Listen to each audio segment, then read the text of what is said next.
Monica Patel had only been at Northgate Technologies for 2 months, but she already felt the silence. Not the kind of silence that meant peace. The kind that followed her into the break room, trailed her in meetings, and filled the gaps when people turned conversations away the moment she entered. She was an experienced software developer with 10 years of high-level coding under her belt. Her ideas were sharp, her presentations clear, but they always felt glazed over. A polite nod here, a generic, "great job" there, and then a sudden shift of topic. The office was mostly white and male. They weren't mean, not outright. But Monica could feel that she didn't belong. The worst part? The lunch table. Every day, a group of 5 colleagues sat at the big round table by the window. It wasn't assigned, but everyone knew. That was the table. The one where leadership sat, the one where future promotions were quietly decided. And every day, Monica brought her lunch and sat alone.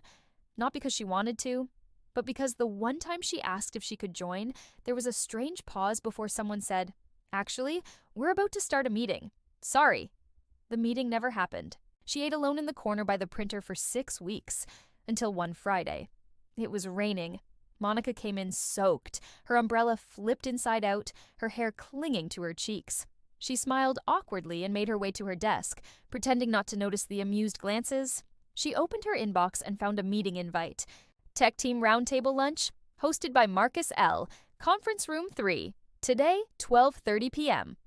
Marcus. He was one of the senior devs. Black, tall, quiet, with a laugh that came out like thunder when he let it. He'd never said much, but he always nodded at her in the hallway. A real nod, like, "I see you." Monica clicked accept. When she entered the room, she stopped. It wasn't just Marcus. There were others, too.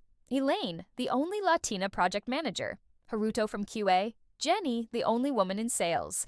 A quiet group, usually spread thin and unheard. Marcus stood and smiled. "Hey, glad you came.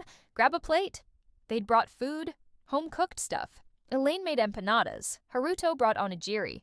Monica's eyes widened. "I brought samosas," she said shyly, setting her small tiffin box down. Everyone clapped. For the first time, Monica laughed. They ate, they talked, they really talked.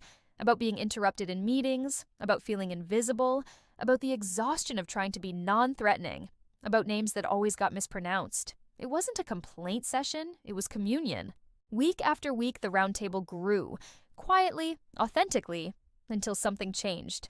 One Monday, the manager who usually sat at the lunch table by the window walked past the break room and saw them. Laughing, leaning in, bonding. He paused, looked back. Then he joined. He asked questions. He listened. And slowly, the original lunch table dissolved. People began coming into the round table room instead. Titles faded, stories rose. Monica was no longer that new girl. She became a speaker at the company's town hall, then a mentor, then a lead. One afternoon, as she walked past the old lunch table by the window, she smiled. It was empty. That space had moved. It now lived in every room where people listened, where names were learned, where cultures were celebrated, not tolerated. If this story touched your heart, please like, share, and subscribe to the channel. Let us create more spaces like Monica S. Roundtable, where every voice has value and every story matters. Thanks for being here. You're not alone.